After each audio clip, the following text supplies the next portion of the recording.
Assalamualaikum warahmatullahi wabarakatuh. Kembali lagi di channel Poji Ajaib. Kali ini kita akan melanjutkan tentang review flight controller Neutron RC IO receiver ILRS onboard ya. Di sini saya akan memberikan tampilan pengaturan yang saya sudah lakukan dan uji coba. Ada beberapa yang perlu kita perhatikan, diantaranya settingan frekuensi PID loop dan beberapa settingan yang lain.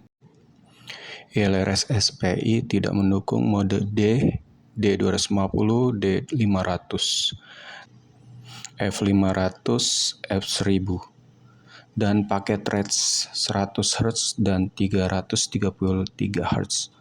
Melainkan yang harus dan wajib kita gunakan di receiver SPI ILRS ini adalah 50 Hz, 150 Hz, 250 Hz, dan 500 Hz. Kalau untuk 50 Hz ini sinyalnya sangat-sangat kecil sekali dan lemah. Firmware Betaflight 451 tidak mendukung FC ini yang menggunakan MCU F411. Oke, silakan simak settingan yang saya terapkan di FC ini. Saya menggunakan Betaflight Configurator versi 10.9. Versi firmware-nya saya gunakan 4.4 yang mana otomatis ILRS-nya pun ikut naik menjadi versi 3.0. Tidak disarankan menggunakan firmware 4.5 karena CPU ini tidak support dan beresiko break jika digunakan. Pada saat flashing, saya langsung memencet tombol auto detect dan akan tampil. Pilih yang versi 4.4 dan no reboot sequence-nya dinonaktifkan. Kalau tidak, dia nggak bakalan bisa di flash. Lakukan full chip eraser, lalu load firmware online atau load firmware lokal. Kalau saya di sini menggunakan load firmware online. Langsung saja saya melakukan flash dengan menekan tombol flash firmware. Nah, ini merupakan tampilannya setelah saya flash. Portnya di sini ada word 1, word 2. Jika ingin menambahkan soft serial bisa. Untuk caranya kalian bisa search di YouTube. Di sini saya menggunakan PID loop frekuensi yaitu 257 kHz.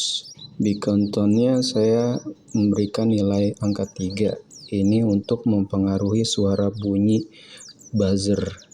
Semakin tinggi angkanya maka buzzernya semakin keras. Dan berikut ini tampilan settingan saya, ada OSD dan air mode.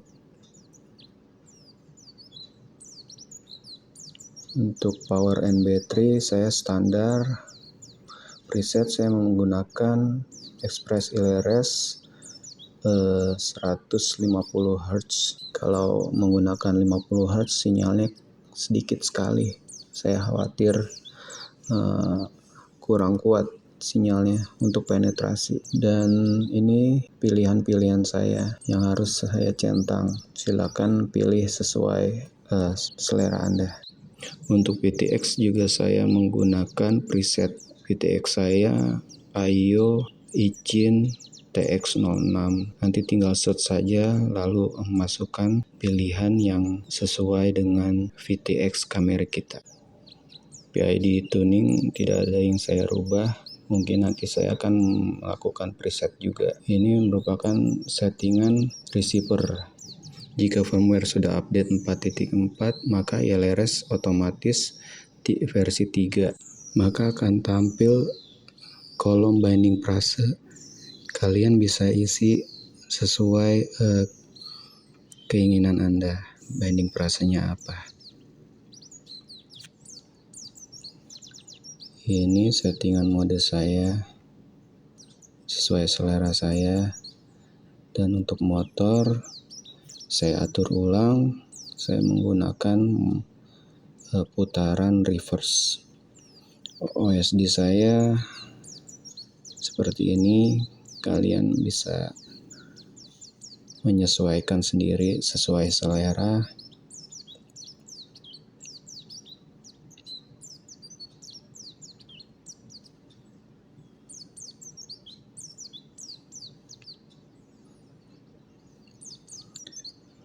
Untuk video transmitter, di sini saya belum setting. Nanti saya akan menggunakan preset. Ada pilihannya, ketik aja izin, nanti akan muncul. Nah, di sini blackbox saya sudah penuh, maka saya akan menghapusnya.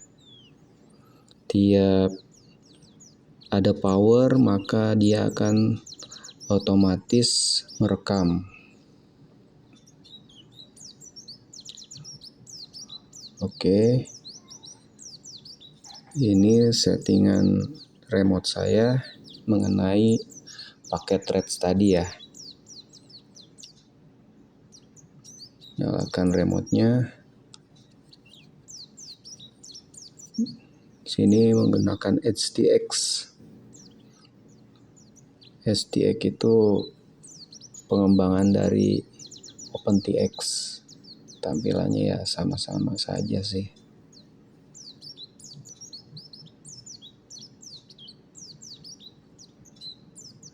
Nah, pakai threads ini saya menggunakan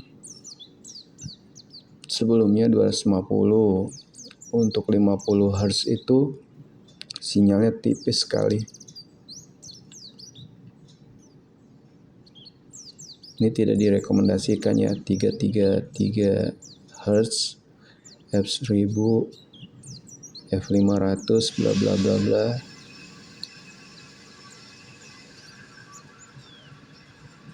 Sini saya menggunakan 250.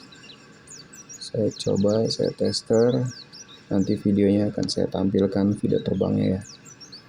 Nah, tampilannya telemetri rasio standar, switch mode hybrid, link mode normal, model match wajib off, dimatikan. Kalau dia nyala maka tidak akan nyambung, bindingnya susah, wajib off. Untuk masuk menu tadi silakan pencet tombol shift yang ada di remote. Oke, sekian dulu curhatan saya. Untuk video terbangnya insya Allah nanti menyusul ya. Wassalamualaikum warahmatullahi wabarakatuh.